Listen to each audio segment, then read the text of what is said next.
Magandang gabi po, Luzon, Visayas at Mindanao.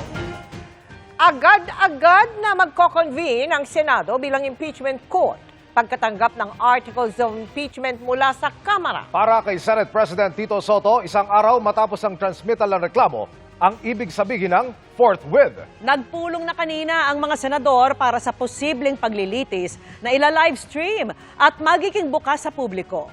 Nakatutok si Mav Gonzalez. Wala pa mang desisyon ang plenaryo ng Kamara kung i-impeach si Vice President Sara Duterte, nagpulong na ang mga senador para paghandaan ang posibleng paglilitis. Tsak nang agad-agad i-convene ang impeachment court pagkatanggap nila ng articles of impeachment mula sa Kamara. Sa akin, 14th, the following day. May matanggap, the following day, we will report it in Senate proper. And then, I will convene the Senate into an impeachment court. We will take our oaths and then follow the procedures that should be done. Ganyan din katagal ang pagitan ng transmittal at pag-convene ng impeachment court laban kay nooy Supreme Court Chief Justice Renato Corona. Sa reklamo naman kay Duterte, May 11 pa inaasahang magbobotohan ng Kamara at saka palang malalaman kung kailan ang transmittal. Kailangang in-session ang Kongreso para tanggapin ng Senado ang articles of impeachment. Pero oras na matanggap na ito ng Senado, pwede namang ituloy ang pagdinig ng impeachment court kahit mag-break ang Kongreso sa June 5. Sabi ni Soto, walang pressure kahit pa vice-presidente ang ini-impeach. Dapat ang mentality namin, we have to do our job. We have to be impartial. Kahit sino pa yung ipapadala sa amin na articles of impeachment. Siniguro rin ni Soto na bukas sa publiko at ila-livestream ang impeachment trial. Kanya-kanya na ring paghahanda ang mga senador, lalo't may mga unang beses umupo bilang senator judge. Merong crash course sa rules of court. Nag-invite ako ng isang judge to brief me. Kung ano yung, pati yung compilation of evidence. Iba yung lawyers, may experience sila sa litigation, may experience sa court proceedings. 5 lang sa 24 na senador ang abogado, sina Senators Alan Peter at Pia Cayetano at sina Senators Chis Escudero, Rodante Marcoleta at Kiko Pangilinan. I'm a lawyer naman, so may baon naman akong mga preparations. Apo. Thank you. Yeah. Apo. Galing naman ako sa previous impeachment din, di ba? Hindi mo naman prepare. Basta kung ano yung dumating, darating. 27 million pesos ang nakalaang pondo ng Senado para sa impeachment trial, kabilang ang para sa venue, pagkain at security measures. May nagastos na para sa mga isusuot nilang robes, pero hindi pa naman tiyak kung mauubos ang pondo. Initial information is that 60 robes yung pinagawa at 7,000 per piece. So that's around 400 plus other incidental siguro. Nagastos yung 544. Kung hindi magamit, susuli sa treasury. Enough Kung yun. hindi matuloy, susuli sa treasury. Mav Gonzalez, nakatutok, 24 oras. Sunod-sunod na sunog ang sumiklab sa ilang lugar sa Metro Manila kaninang umaga. Unahin natin ang insidente sa Nia Road sa Quezon City na hinala ng mga residente ay sinadya pero itinanggi ng City Hall. Nakatutok si James Agustin. Malaking apoy ang bumulabog sa mga residente ng Nia Road sa Barangay Piñahan, Quezon City mag-alauna ng madaling araw kanina. Mabilis ang pagkalat ng apoy dahil dikit-dikit ang bahay na gawa sa light materials. Itinaas ng Bureau of Fire Protection sa ikatlong alarma ang sunog. Nasa 25 fire truck ang rumisponde. Nagbayanihan ng mga residente sa pagsasalba ng kanilang mga ari-arian. Ang ibang bumbero gumamit ng hagdan at pumesto sa mga bubong para malapit ang mga pagbuga ng tubig. Halos 30 minuto na po nakakalipas ng sumiklab yung sunog dito sa residential area pero patuloy pa rin po itong inaapula ng mga bumbero. Gumapang na rin po kasi yung apoy sa loob ng mga eskinita. Bumalik ang takot sa mga residente, lalo't nasunugan ng lugar nitong March 6 kung saan mahigit 2,300 pamilyang naapektuhan.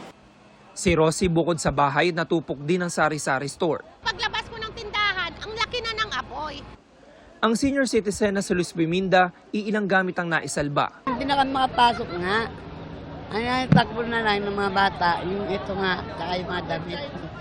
Kinuha ko na lang yung urn ng kapatid ko tapos lumabas na kami tsaka nilabas ko yung father ko, dalawa lang kami dyan. Napula ang sunog matapos sa mahigit 1 oras.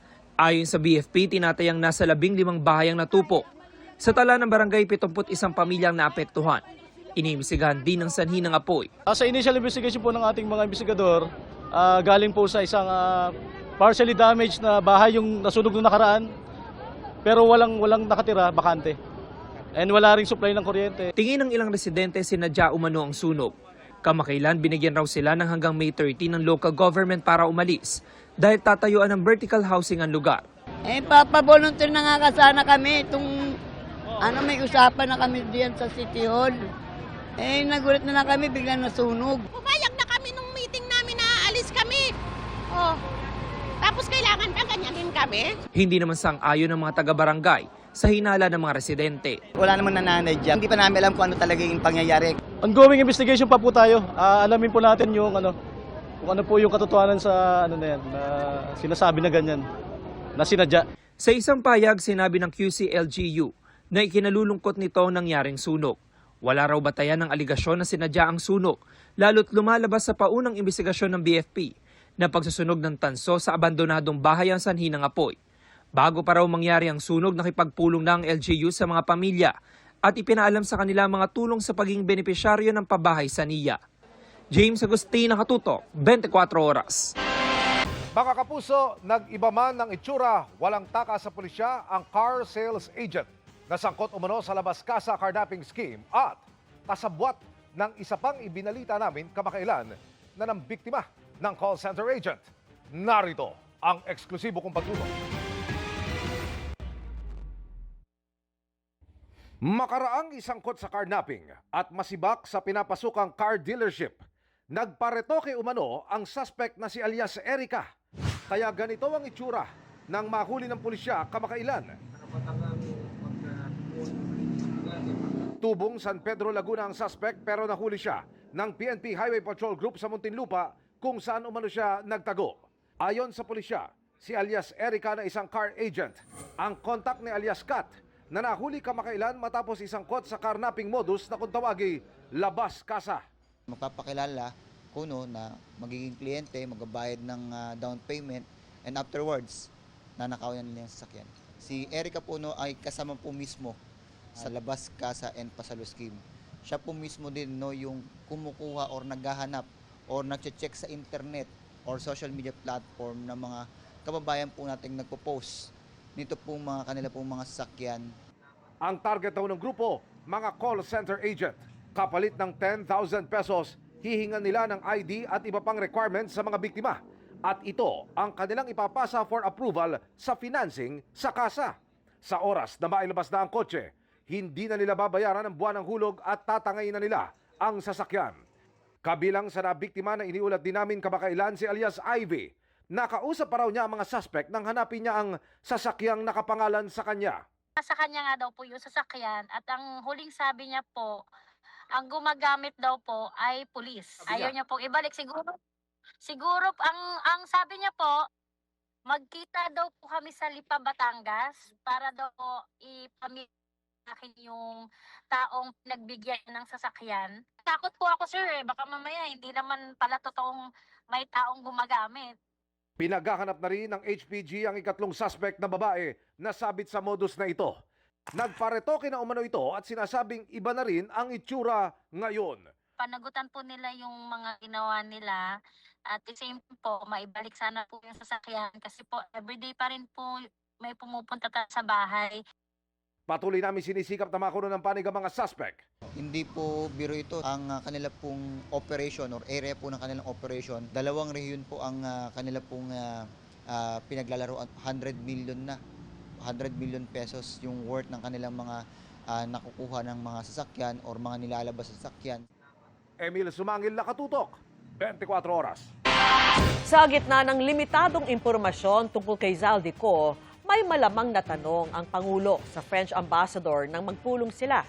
Bakit anya hiniling ng France sa Czech Republic ang pagpapalaya kay Ko? Nakatutok si Ivan Mayrina.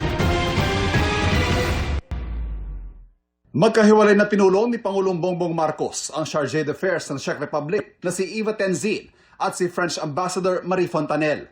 Ang bungad po ng Pangulo ay patungkol sa estado ni Zaldico na isang fugitive na dapat na merong panugutan sa ating bansa. kung siya man po ay masasabing guilty, dahil sa ngayon ay wala naman pong judgment patungkol sa kanyang kaso. Humingi ang Pangulo ng dagdag impormasyon kaugnay kay Zaldico na hawak na sana ng Czech Republic pero nakalaya pa. Maliban sa kumpirmasyong na-detain nga si Ko sa kanilang bansa, matipid na sa ibang detalye si Tenzin. Hindi na po napagbigyan ang Pangulo dahil sa may sinusunod ang Czech Republic na international law, European and national laws. At sabi po niya, kung pwede nga po na makahingi pa ng tulong mismo sa gobyerno ng Czech Republic, pero ang tugon lamang po nila ay makikipagtulungan sila ng naaayon sa kanilang batas. Tinanong din si Fontanelle ng France dahil sa impormasyong nakuha ng Foreign Affairs Department na doon naghain ng asylum petition si Ko. May papel ba ang France sa pagpapalaya ng Czech Republic kay Ko? Tinanong kasi ng Pangulo kay French Ambassador kung bakit ni-request ng bansang France yung pag-release ni Zaldico from Czech Republic. Pero ang tugon lang ni French Ambassador ay hindi siya makakapagbigay ng anumang impormasyon. Ipinarating ng Pangulo sa mga kinatawan ng Czech Republic at France ang pagkadismaya sa tinawag niyang unsatisfactory na resulta ng paghahabol kay Zaldico. Pero ginagaraw man ng Pangulo na kailangang respetuhin ang batas ng dalawang bansa. Kasabay nito ang paghingi ng kooperasyon sa kanilang mga pamahalaan at pag-iit na dapat maipabalik ng Pilipinas si Zaldico. Naintindihan po ni French Ambassador at sabi niya po na naiintindihan niya at alam niya na pugante, fugitive, itong si Mr. Zaldico at kinakailangan may harapin na accountability. But as far as she is concerned, sinabi po niya na wala siyang maibibigay na impormasyon hanggat hindi siya authorized to say something about that. Ivan Mayrina, Nakatutok, 24 Oras. Sinibak sa pwesto ang 11 police official sa Pangasinan, kabilang ang provincial director. Dahil yan sa kabiguang masugpo ang mga illegal na sugal. Kasunod ng nabistong mga gambling den na una nating iniulat dito sa 24 Oras. Nakatutok si June Veneracion. Sunod-sunod ang pagkabisto ng mga umano'y illegal gambling den sa Pangasinan.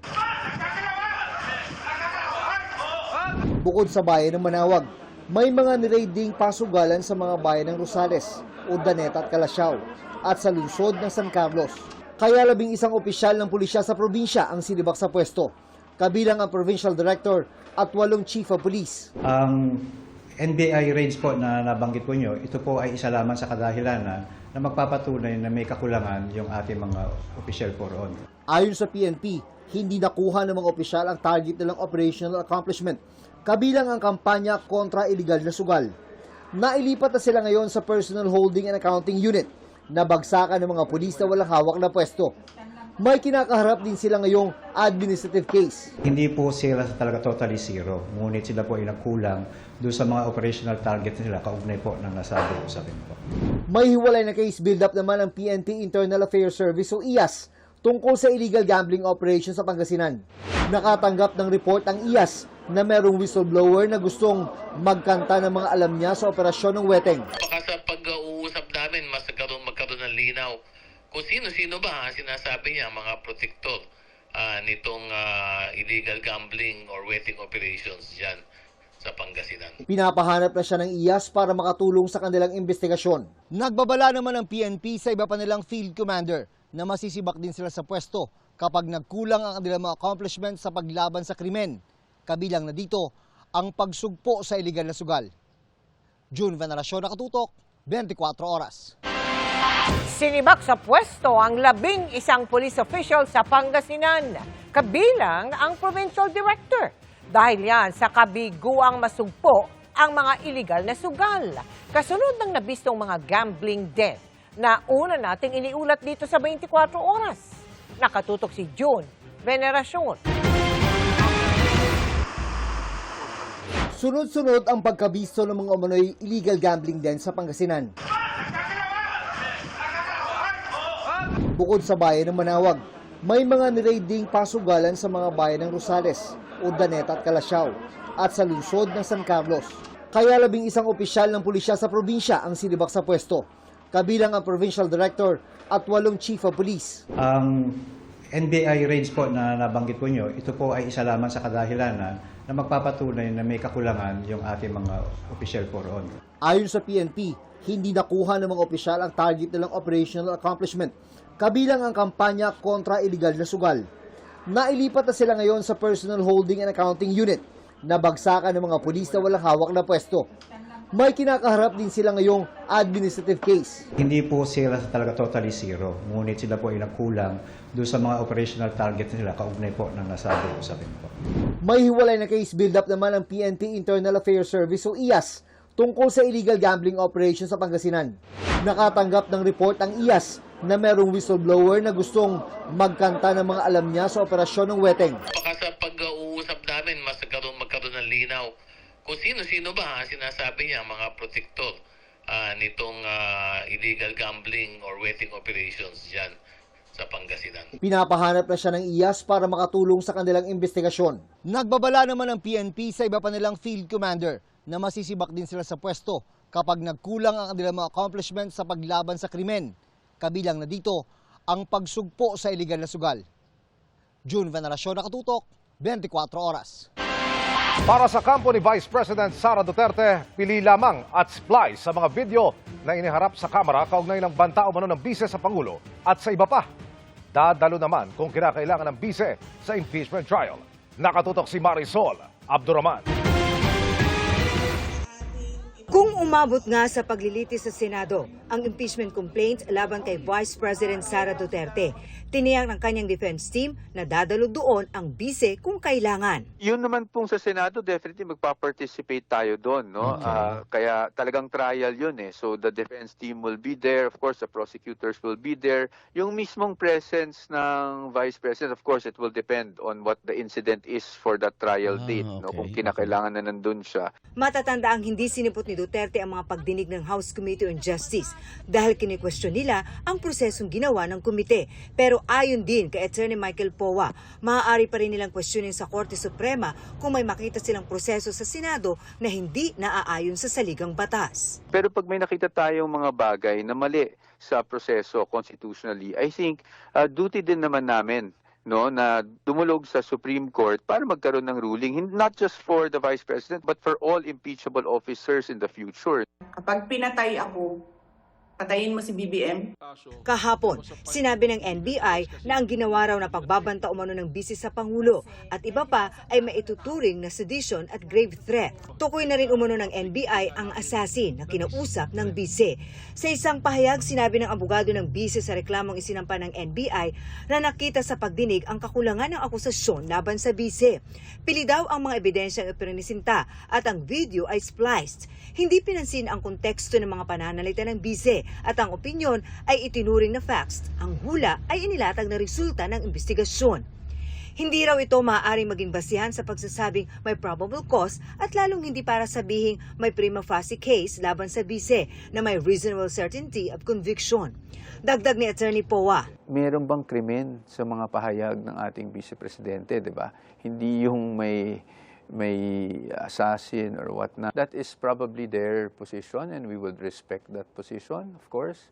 But we have a different view. An assassin is, allegedly identified at some point. We will confront that. But sa ngayon kasi, ano bang mas importante? Nalilihis kasi, ang importante is yung bang mismong pahayag ng Vice Presidente ay talaga bang criminal in nature at pwedeng aksyonan or maging impeachable offense. Pinalagan din ng defense team ang di umano'y mga ebidensya na hindi naman daw naka-attach sa original na reklamo. Dapat, pag nagdedetermine ng probable cause, ini-evaluate yung mismong reklamo, yung impeachment complaints, at yung mga naka-attach na pieces of evidence dito. Pero kung susuriin natin itong mga impeachment complaints, wala naman pong naka-attach na mga pieces of evidence such as yung SALN, for example. That's why hindi natin alam kung ano naging basehan ng mga aligasyon na yon. May mga inilabas daw na ebidensya, pero hindi naman daw galing sa mga complainant, kundi sa komite. Kaya tanong ni Powa, how do we expect the respondent to intelligently respond to all of these allegations kung after the fact na nag-file kami ng answer, tsaka sila biglang maghahanap ng mga ebidensya kuno? Tugon ni House Justice Committee Chair Jervil Luistro. Sana present nila sa Justice Committee, no? Problem is, they're pronouncing this only to media, and we cannot appreciate those pronouncements if not made during the forum before the Justice Committee. Ngayong lusot na sa Committee on Impeachment Complaint, dadalhin na ito sa plenaryo para pagbotohan ng mga kongresista. Ayaw daw pangunahan ng defense team ni VP ang magiging resulta sa plenaryo. Pero umaasa silang may mga mambabatas na titingnang maigi ang committee report at ang mga constitutional issue na ni-raise ng kanyang kampo. I-assess rin kung paano ba nga nakalap itong mga pieces of evidence na sinasabi nilang sumusuporta sa mga aligasyon. Ito ba'y galing sa complainant o ito ba'y galing sa committee? Pwede ba yun? Is that constitutionally correct? Dahil syempre, di naman siguro natin gusto na magkaroon ng isang articles of impeachment na constitutionally infirm na itatransmit sa Senate. Ipinagtanggol din ang bise ng kanyang kapatid na si Veronica. She can be many things, but she's not a thief, she's not dishonest. Ayun talaga. So I know that she can withstand what she's going through right now because she has her truth. And at the end, that will prevail. Marisol Abduraman, Nakatuto, 24 Oras. Good evening mga kapuso! Fresh from Vietnam, si Dave Licauco kasama si Shubi Etrata at Team Sparkle for a much-needed break. At sakto dahil soon ay magiging abala naman si David sa iba't ibang side quests outside showbiz. Makichika kay Nelson Canlas. Much-needed break para kay David Licauco ang recent Vietnam trip niya kasama si Shubi Etrata and Team Sparkle. Matagal na raw niyang balak pumunta roon para matutunan ang kultura ng bansa. It was really fun. First time to go to Vietnam. So nakita namin yung culture doon. Masaya lang na nakaalis ka sa work, di ba? So vacation. Ibinuking pa ni David ang shopping escapades ni Shuvi. Pero as a pabansang Ginoo, Yeah, grabe siya. I think nagdala siya ng 4 na maleta tapos walang laman. Tapos lahat pagbalik sobrang bigat, tapos sa kanya pinapabuhat. Speaking of pambansang Ginoo, na-miss nyo na ba siya? Don't worry, dahil may magbabalik. Mai-inlove muli kina Ibarra, Clay, at Fidel. Replay siya nung Maria Clara talaga. So I think it's nice na makikita ulit siya sa free platform which is YouTube. Diba? So pwedeng balikan ng mga fans ng Maria Clara and Ibarra dati, and also yung mga hindi pa nakakanood, makapanood na nila on GMA YouTube channel. Tipid naman ang mga sagot ni David tungkol sa napipintong ending ng kanilang action drama series na Never Say Die. Ang masasabi lang niya, matitindi na ang mga eksena. Pag pa-ending na, yung mga scenes mas naging intense. Excited ako makita ano yung maging end. May nakita mo, may nagbabarila na. Pagkatapos ng kanilang taping, pahinga muna raw siya sa pag-arte para naman sa kanyang other loves. Pangungunahan niya ang Team Sparkle sa bida sa Arena Celebrity Basketball Tournament sa linggo. Pati ang Focus muna ako sa business and me being an athlete. So yung running, yung high rocks, I'll be competing sa Hong Kong next week. I'll be with Vince. Tapos sa Jakarta, punta rin ako. Solo naman. So yung goal ko naman doon is to win. Like, mag top 3 sa world. Nelson Canlas, updated sa Showbiz Happening.